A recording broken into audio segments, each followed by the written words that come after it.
C'est le résumé de la patience. Quand tu entres dans ce chemin, on te demande d'être patient.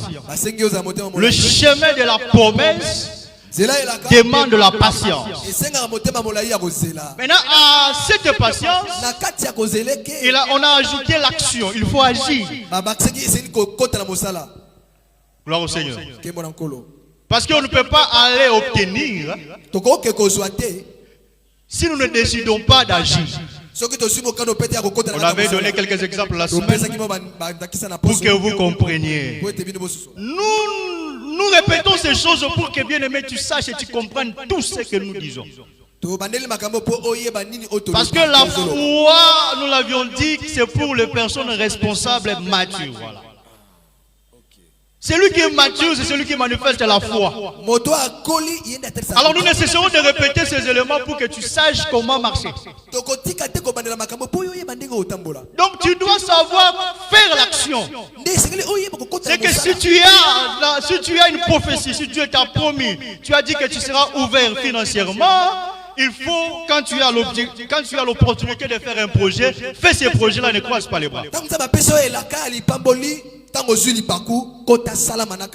C'est qu'il faut mettre la tête partout parce que tu ne sais pas où est-ce que Dieu t'ouvrira financièrement. C'est ce que l'Ecclésiaste a dit. Sème le matin, sème le soir. Tu ne sais pas quand est-ce que la semence te produira.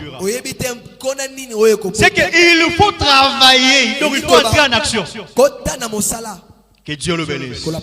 Maintenant, ce que nous avons introduit, c'est au fait avant de faire l'action, avant d'agir, frères et sœurs, il faut savoir se remettre en question. C'est ce que nous avions parlé de l'état des lieux.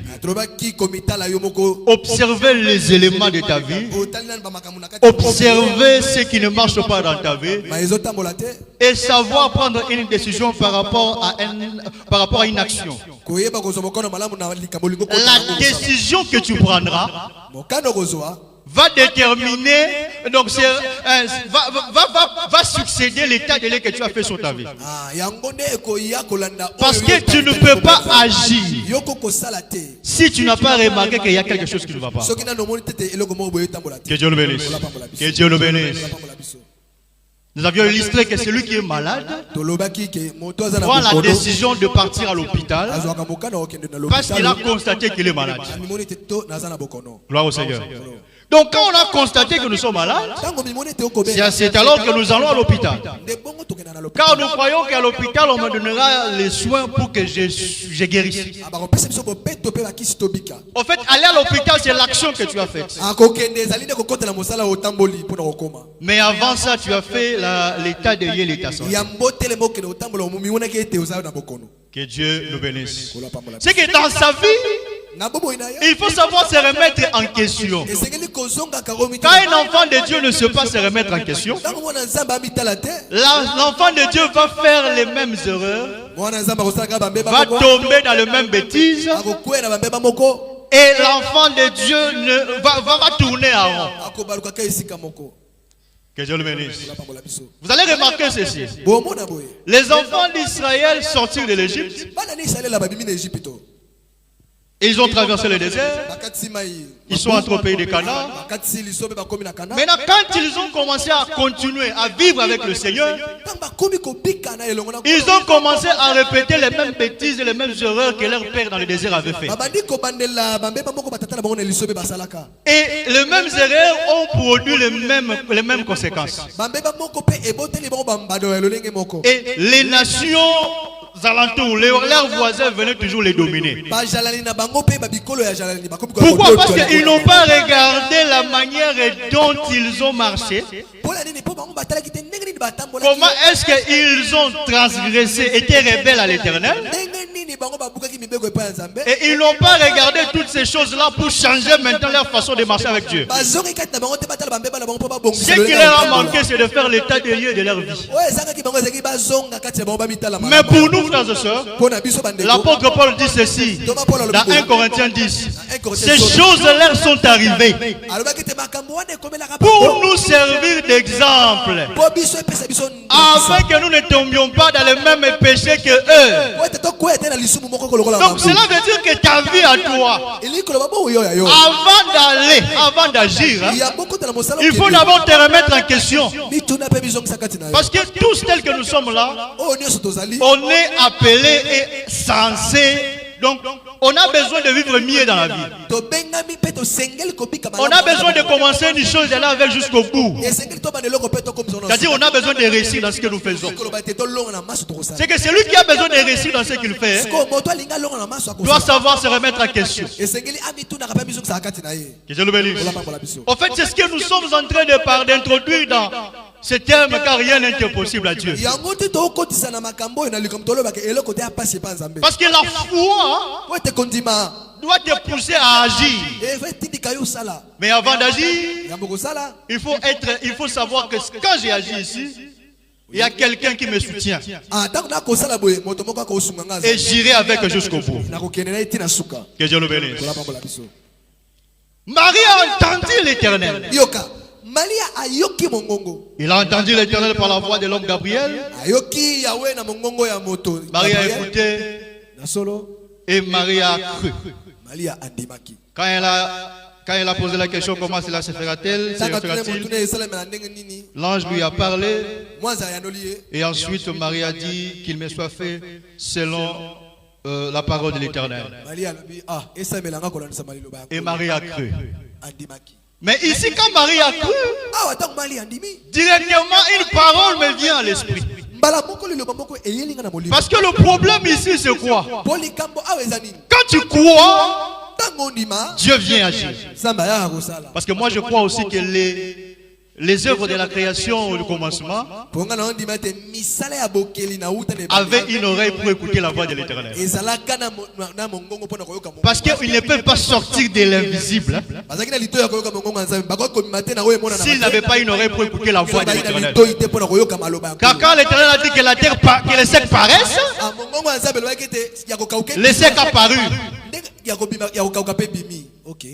Que Dieu le bénisse. Donc, quand Marie a entendu, Marie a crié à la parole du Seigneur.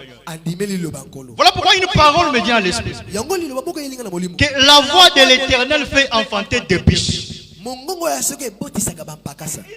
qui est tellement puissante qui fait enfanter des biches.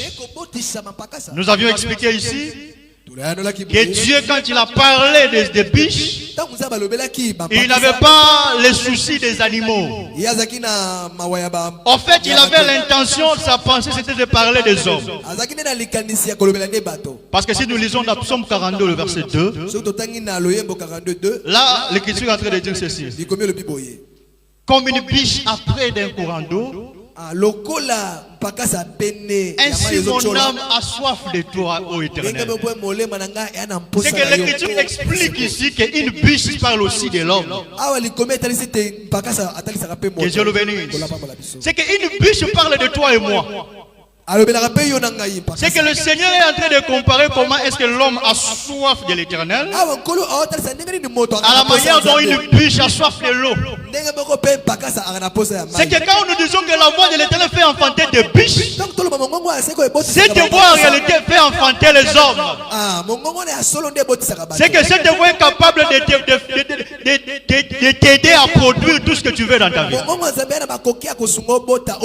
tu es dans un travail quelconque, quand la voix de l'Éternel sort, cette voix descend et produit des choses. Voilà pourquoi quand tu travailles, tu vis la promotion dans le travail. Parce qu'il y a une voix de l'Éternel qui t'accompagne. Voilà pourquoi quand tu étudies, tu vas même réussir dans tes études. Parce qu'il y a une voix de l'Éternel qui t'accompagne. C'est que quand la voix de l'Éternel retentit, le problème c'est de croire au son de la voix de l'Éternel. Quand tu crois au son de la voix de l'Éternel, directement ce que tu crois là arrive dans ta vie. Je prie que Dieu change ta vie au nom de Jésus. La voix de l'Éternel fait enfanter des biches. Or, une biche a pour caractéristique la liberté. La caractéristique d'une biche, c'est la liberté. En fait, quand nous parlons des biches ici, comprends seulement que c'est toi et moi. Mais cette caractéristique-là, nous touchons la caractéristique pour te faire comprendre ce que Dieu agit. Comment est-ce que Dieu agit dans nos vies? Parce que la foi, nous avions dit que c'est une responsabilité. C'est une responsabilité. Parce que nous agissons par la foi, nous travaillons par la foi, nous vivons par la foi. C'est qu'il n'y a rien que nous faisons sans la foi. Parce que la foi, c'est le domaine de la gloire. Car il est écrit, si tu crois, tu verras la gloire de Dieu. C'est le chemin de la gloire à la foi. C'est que si tu veux vivre la gloire de Dieu, il n'y a que par la foi. C'est par la foi. Mais une chose encore, très importante. Si le chemin de la gloire c'est la foi, dans ce chemin-là, il y a les panneaux de signalisation. Dans ce chemin-là, il y a des éléments qu'on écrit pour t'aider à bien marcher. En fait, moi je prends ça ici comme l'humilité.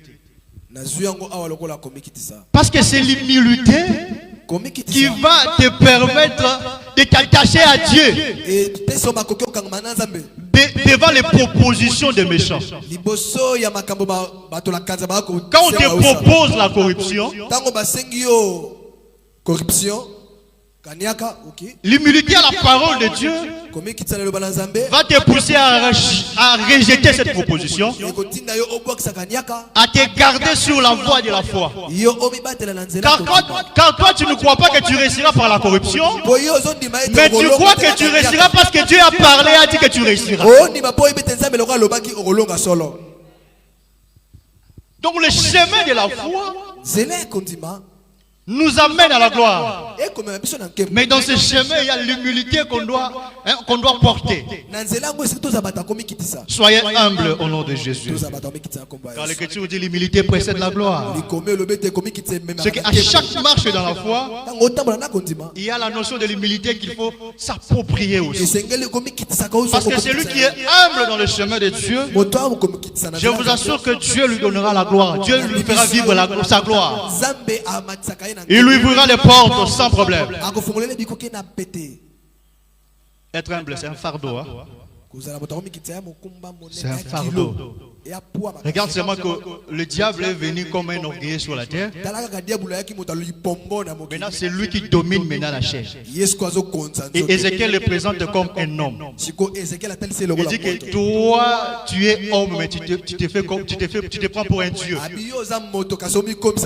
C'est que lui, homme, qui se prend pour Dieu, sa nature, c'est l'orgueil. C'est que nous comprenons, frère. Quand tu n'as pas l'humilité en toi, c'est que c'est le diable qui te domine. Que Dieu le bénisse. C'est le diable qui te domine. C'est pourquoi tu auras la facilité d'accepter toutes les propositions du malin. Parce que c'est le monde de celui qui domine ta vie. Quand tu te laisses dans ce chemin-là. Que Dieu le bénisse. Mais celui qui est une biche, celui qui est une biche a la nature d'une personne libre. Parce que Jacob est en train de nous l'expliquer dans Genèse 49. Car dans Genèse 49, Jacob voit Nephtali. Jacob dit, oh Nephtali, tu es une biche. Mais une bûche en liberté. Ce qu'il est en train d'expliquer, que Nephtali n'est pas seulement une bûche, mais une bûche libre. C'est qu'une bûche est libre, mais il ajoute encore qui profère de belles paroles. Gloire au Seigneur. Il y a toutes sortes de couleurs ici pour expliquer, il profère des belles paroles. Mais ici je prends ces belles paroles-là comme l'adoration à Dieu, ou comme l'honneur et la louange à Dieu. C'est que devant toute situation que quelqu'un rencontre, s'il a la nature d'une biche de Nephtali, la nature de quelqu'un qui est libre, même s'il perd un avantage à cause de son refus aux propositions diaboliques, cette personne élèvera l'Éternel parce qu'il n'a pas accepté de se corrompre. Dans sa bouche, il ouvrira la bouche et il dira merci Seigneur parce que j'ai refusé des milliards et des millions à cause de ton nom. Quand tu fais ça, tu as la nature de Nephtali. Qu'est-ce qui t'a poussé à faire ça? C'est la foi. Tu crois que l'Éternel est capable de te donner la solution sans que tu ne te corrompes, sans que tu ne te compromettes. C'est ça la foi. La foi ici, c'est une responsabilité. Une très grande responsabilité qu'un enfant de Dieu doit s'approprier. Car croire que par aucun homme, mais je peux enfanter. Comme mon mari là. Non, il faut avoir une très grande foi en Dieu, en la parole de Dieu. Elle-même s'est dit, mais comment cela se fera-t-il? Là, je l'ai expliqué. Mais c'était seulement impossible à la manière des hommes. Mais elle dit, je crois qu'il me soit fait selon ta parole. Pourquoi Marie a fait ça? Parce que Marie était une biche en liberté. Une biche qui ne croyait qu'à la parole de l'Éternel. Celle qui est libre, ou celui qui est libre, n'écoutera que la voix de l'Éternel. Je prie que Dieu te libère au nom de Jésus. C'est ça mon plus grand souci.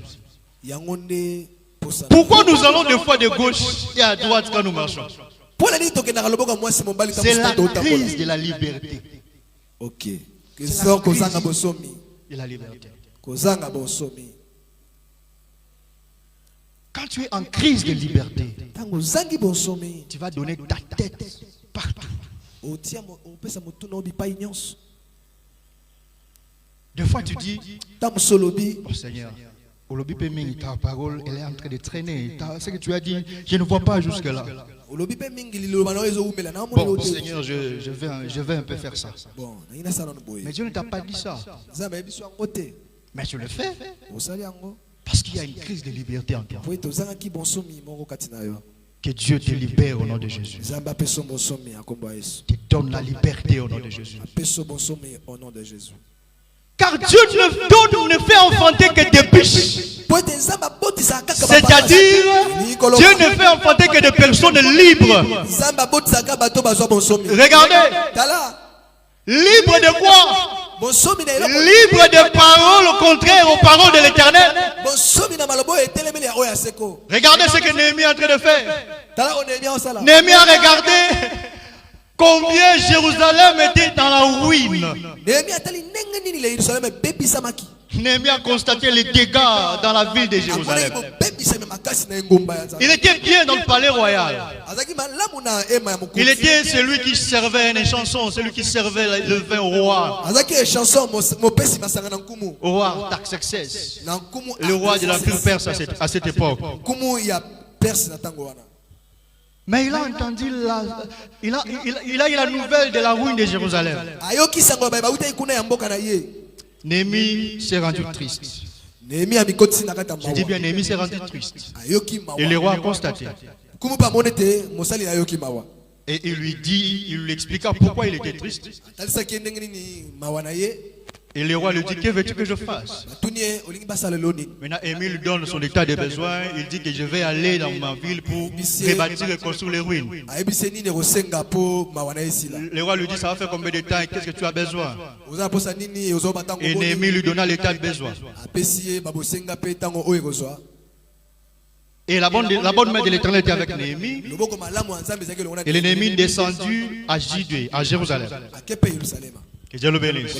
Mais une chose, frères et sœurs, il avait l'objectif d'aller reconstruire la ville. Parce que la ville était détruite à cause de la transgression du peuple. Dieu avait aussi promis qu'ils rebâtiront la ville. Le temps est arrivé, le souci d'aller rebâtir la ville est monté en Néhémie. Parce que Dieu l'avait mis ce souci-là. Et Dieu a fait en sorte que Néhémie puisse descendre en paix. Et Néhémie est parti pour reconstruire la ville. Que Dieu le bénisse. Arrivé là-bas, Néhémie n'a pas d'abord commencé directement à construire. Néhémie n'a pas commencé directement à appeler les gens pour prendre les bois, les briques, les pierres pour commencer à construire la ville. Le travail que Néhémie a fait, parce qu'il avait la foi, comme l'Éternel lui avait donné l'aval de partir, l'Éternel sera avec lui. Maintenant, pour commencer à agir, pour faire l'action, Néhémie ne pouvait pas directement faire l'action sans pour autant faire l'état des lieux de la ville de Jérusalem. Vous allez remarquer, frères et sœurs, que Néhémie a commencé à faire la ronde de la ville. L'objectif de Néhémie, c'était de constater les dégâts. C'était de regarder où est-ce qu'il devait mettre la main pour rebâtir. C'est là le mobile de notre sujet d'aujourd'hui. Donc Néhémie est descendu à Jérusalem. Il a fait l'état des lieux de la ville. Il a commencé à regarder. Il a commencé à marcher. Il a vu toutes les ruines, frères et sœurs. Il n'a rien dit, il n'a dit à personne. Mais il a commencé d'abord à faire l'état des lieux. Et après avoir fini, c'est alors maintenant qu'il va appeler les gens. C'est alors maintenant qu'il va appeler les magistrats, le roi de la ville, toutes ces personnes-là. Comme la main de l'Éternel était avec lui, la parole de l'Éternel toucha les magistrats et les rois. Et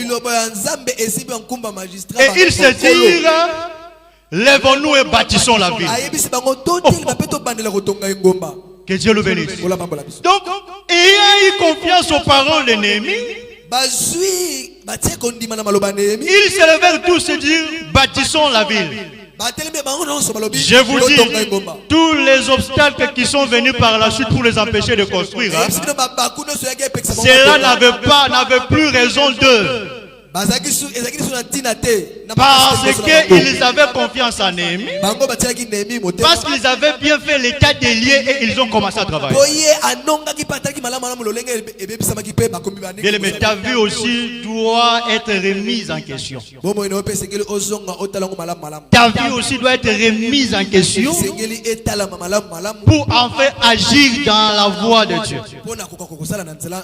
Parce qu'il y a de ces choses bien aimées dans le Seigneur, ou si tu agis sans pour autant comprendre qu'est-ce qui t'a poussé à tomber, tu vas retomber encore avec dans la même bêtise. Que Dieu le bénisse. Néhémie d'abord, avant de descendre, il a commencé par faire une prière. Il dit que Seigneur, nous avons péché contre toi. Selon la parole de l'Éternel, tu as dit quand vous pécherez et que je vous mènerai loin de ce pays. Mais lorsque vous reviendrez à moi, voici je reviendrai à vous. Néhémie a fait tous ces gymnastiques-là. Dans sa prière, il a fait d'abord l'état des lieux spirituels. Et ensuite, il descend à Jérusalem. Il fait l'état des lieux physiques. Et après, il commence maintenant à travailler. Même dans la marche de l'église, d'une assemblée locale, il est important de remettre en question les choses.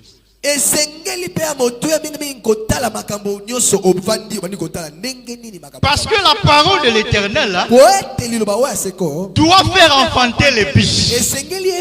Mais cette parole ne fait enfanter que les gens qui sont libres. La liberté ici est conditionnée par la présence de l'esprit de discernement en nous. C'est que celui qui a l'esprit de discernement va s'arrêter et commencer à regarder ce qui ne marche pas. Et commencer à voir ce qui ne va pas. Et comme il a l'esprit de Dieu, l'esprit va lui donner la capacité maintenant d'agir. C'est que dans ta vie, frères et sœurs, la présence de l'esprit et de l'onction de Dieu te donne la capacité, la possibilité de regarder et de voir ce qui ne marche pas. Celui qui est en crise de liberté, soit la personne n'a pas le Saint-Esprit, soit le Saint-Esprit en lui est attristé. Celui-là est en crise de liberté. Pourquoi nous parlons de la liberté, nous touchons le Saint-Esprit? Parce qu'il y a une écriture qui dit: l'Esprit de l'Éternel est sur moi, parce qu'il m'a oint. Pourquoi? Pour libérer les captifs. C'est qu'il n'y a pas de liberté sans la présence de l'onction, de l'Esprit de Dieu. C'est que celui qui a l'onction, l'Esprit de Dieu, est une personne libre. Celui qui est une biche, celui qui est une biche a aussi la caractéristique de celui non seulement qui est libre, mais qui a aussi l'Esprit de Dieu en lui pour savoir juger les choses. Je prie que Dieu te donne cet esprit au nom de Jésus. Car Néhémie qui est près du roi, qui est celui qui sert le vin auprès du roi, il est typifié au Seigneur qui est auprès du Père avant de descendre. Car le Seigneur auprès du Père, c'est celui qui est ici comme les chansons. Maintenant, Néhémie qui descend, il vient maintenant avec cet esprit-là, cette onction-là, pour répandre sur le peuple. Regarde la nature du peuple qu'il a trouvé à Jérusalem. C'était des peuples qui ne faisaient rien, qui se contentaient de la ruine qui était devant eux. Ils avaient l'incapacité de se lever pour travailler. Pour eux, c'était bien ce qu'ils vivaient. Je prie que Dieu te libère de ces choses. De voir normal le mal que tu es en train de vivre. De voir normal la situation difficile que tu es en train de vivre. Je prie que Dieu te libère de ça au nom de Jésus. De voir normal de servir Dieu en Égypte. Je prie que Dieu te libère au nom de Jésus. Ils étaient là, en train de vivre dans la ruine. Ils étaient là en train de vivre dans la désolation. Mais ils trouvaient ça normal. Frère, ce n'est pas normal quand tu vis dans la désolation. Ce n'est pas normal quand tu vis dans des ruines. C'est-à-dire tu vis dans des péchés. C'est-à-dire tu vis dans la pauvreté. Tu vis dans la souffrance. Toi-même tu te rends compte que tu es dans des difficultés énormes, même sur le plan financier. Ce n'est pas normal. Tu as des maladies qui sont interminables. Ce n'est pas normal. C'est que quand Néhémie descend, il trouve le peuple dans cette situation-là. Comme il est typifié au Seigneur qui descend avec le vin, il doit descendre pour répandre ça sur le peuple. Mais avant de descendre, frères et sœurs, Néhémie doit faire l'état des lieux de Jérusalem. Jérusalem. C'est ce que nous sommes en train de faire ici. La prédication que nous sommes en train de te donner, c'est une façon pour Dieu de faire l'état de Dieu de ta vie. De te faire voir où est le problème de ta vie. De te faire remarquer les situations où ton problème se situe où. De te faire comprendre que ici, ce n'est pas bien de vivre comme ça. C'est que c'est le travail de Néhémie que nous sommes en train de faire dans ta vie. Le souci c'est quoi? C'est de te voir toi Jérusalem rebâti. C'est de te voir toi Jérusalem ne pas rester dans la ruine. En fait, quand nous nous levons ici, frères et sœurs, c'est pour t'aider à t'élever. Mais tu ne peux pas t'élever si nous ne menons pas le vin. Nous, tu ne peux pas t'élever si nous n'amenons pas l'esprit. Car quand Néhémie a ouvert la bouche, Néhémie a parlé au peuple. La Bible dit que tout le peuple s'est levé. Ils ont dit, lèvons-nous et bâtissons. Je prie que tu le dises dans ta vie. Je me lève et je vais bâtir. Je prie que tu le dises. Parce que si nous nous sommes levés ici, frère, c'est pour t'empêcher de rester morne.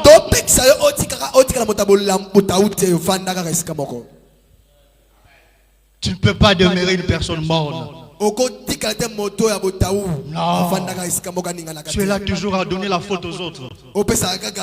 Si je suis comme ça, c'est à cause de tel. À cause de tel. À cause de tel. Tu vas même plus loin à donner la faute à ton frère dans le Seigneur. Non, frère. C'est une question de décision. Pour avoir une décision de ta vie. Parce que même si quelqu'un t'a poussé à faire ce que tu as fait, si tu n'avais pas pris la décision de les suivre, hein, tu n'allais pas faire ça. Le problème c'est toi. Donc lève-toi et bâtis ta vie. C'est ici où la foi devient toute une vie, tout un enseignement. Nous quittons dans les sensationnels. Nous te montrons maintenant dans la foi ce que tu peux faire.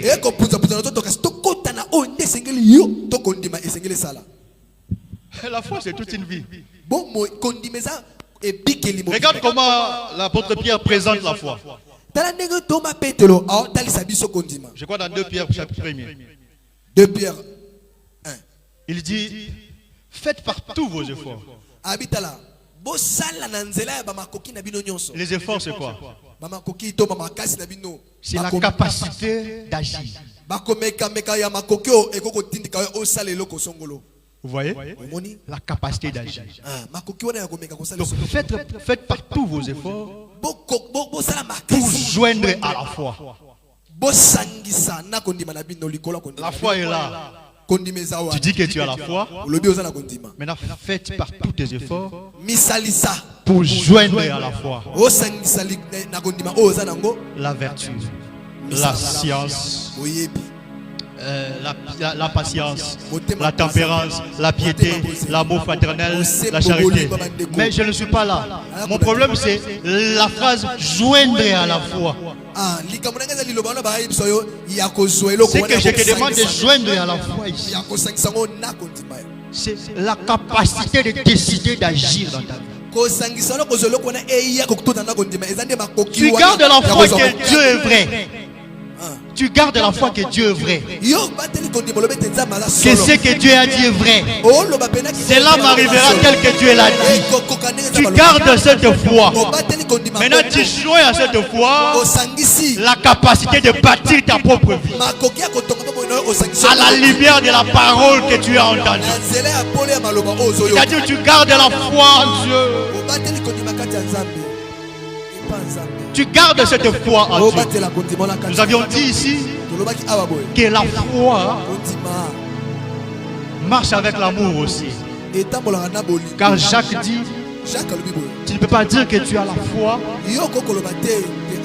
mais tu n'aimes pas ton frère. C'est que l'amour et la foi marche avec l'amour. C'est que nous avons expliqué cet amour. C'est l'amour envers Dieu. C'est que celui qui a l'amour envers Dieu, même s'il y a des obstacles devant lui, les obstacles de la compromission, Comme il a l'amour envers Dieu, Dieu lui a dit ne te compromets pas devant toute situation. Comme il a l'amour en cette parole-là, il ne va pas se compromettre parce qu'il sait que dans cet état où je suis, je garderai la voie du Seigneur. Je garderai le chemin de Dieu et je toucherai les promesses. Je vous dis, je toucherai les promesses. Je vais répéter cet exemple que j'ai dit.